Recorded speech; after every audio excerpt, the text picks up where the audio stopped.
To wear the elife Contracture Night Splint, first of all, loosen all the hook and loop straps and open the liner.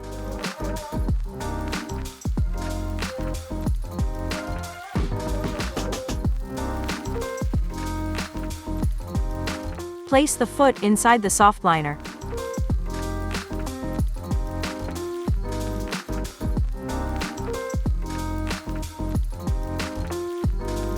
Ensuring that the heel is all the way to the back of the device.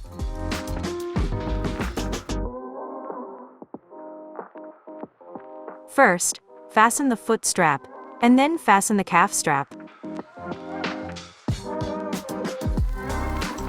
Last, fasten the ankle strap. Make sure the brace is at the appropriate tightness. To adjust the anti-rotation bar, rotate the bar to the desired position.